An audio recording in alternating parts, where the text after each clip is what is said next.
Shalom et bienvenue sur House of Prayer, bienvenue dans la maison de prière. Que le Seigneur de gloire vous bénisse tous abondamment.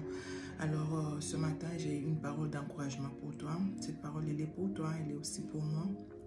Elle m'a fait du bien. C'est pourquoi j'aimerais la partager avec toi. Écoute ce que la Bible dit dans Psaume 92, le 8e verset. Je vais lire au nom de Jésus. Excusez-moi. Si les méchants croissent comme l'herbe, si tous ceux qui font le mal fleurissent, c'est pour être anéantis à jamais. Mais toi, tu es le Très-Haut à perpétuité, ô Éternel. Je veux reprendre. Si les méchants croissent comme l'herbe, si tous ceux qui font le mal fleurissent, c'est pour être anéantis à jamais. Tu vois?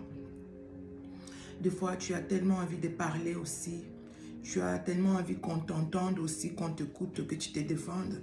Tu as envie de te justifier, mais le Seigneur te dit, garde silence, moi je le combat pour toi. En tant qu'humain, quand nous observons ce qui nous arrive, ce qui se passe autour de nous, les malheurs que nous traversons, les calamités, les maladies et toutes ces choses, tu cries au Seigneur, tu pries, tu n'as pas de résultat, tu pries, tu t'attends voir quelque chose, tu ne vois pas d'issue de secours, comme je l'ai toujours dit. Et tu te dis, mais à quoi bon? Dois-je continuer à prier ou pas? Je suis déjà passé par là, je passe aussi par là. Je vous ai dit, moi je ne suis pas de ceux-là qui cachent. Il y a des jours où tu pleures, il y a des jours où tu te dis, à quoi bon de prier? Mais écoute cette parole d'encouragement que le Seigneur t'envoie et te dit. Tu regardes tes ennemis qui te font du mal. Tu as envie de répliquer. Tu as envie que le Seigneur les détruise. Tu as envie d'être délivré de cette situation, libéré. Mais la délivrance de l'Éternel tarde. C'est comme ça que nous, on voit cela en tant qu'humains. Ça tarde, ça prend du temps. Mais le Seigneur vient t'aider ce matin. Si tes ennemis sont en train de fleurir, sont en train de progresser, d'émerger, toi, tu es là, tu pleures, tu te dis pourquoi? Garde silence, c'est pour le jour du jugement.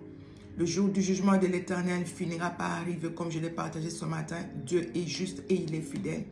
Le jour du jugement arrivera. Le jour où Pharaon ne s'attendait pas qu'Israël sortira. Le Seigneur a dit qu'ils feront 400, mais ils ont fait 430. Pharaon était trop sûr de lui. Il les a tellement oppressés, il les a tellement opprimés. Mais ils ne savaient pas que le jour du jugement de l'Éternel arrivait. Le jour du jugement de l'Éternel arrive. Attends, je sais que tu es fatigué, je sais que tu pleures, je ne sais pas dans quel état cette vidéo va te trouver. Peut-être que tu es au bout du tunnel. Peut-être que tu es vraiment... je ne sais pas dans quel état tu es, mais que cette parole te fortifie. Sache que ton Dieu, le Dieu vers qui tu cries nuit et jour, il est un juste juge. Et il va te justifier. Il va te délivrer. Il va intervenir en ta faveur. En ta faveur. Quel que soit le temps que ça va prendre, quelle que soit la durée de la nuit, le soleil finira par apparaître. La Bible dit, les ténèbres ne régneront pas toujours. Les ténèbres ne vont pas toujours régner dans ta vie. Il y a un jour où la lumière va apparaître. Un jour, Pharaon va lâcher. Un jour, Goliath va tomber. Un jour, Dagon va fléchir. Un jour, la grande montagne sera aplanie devant toi.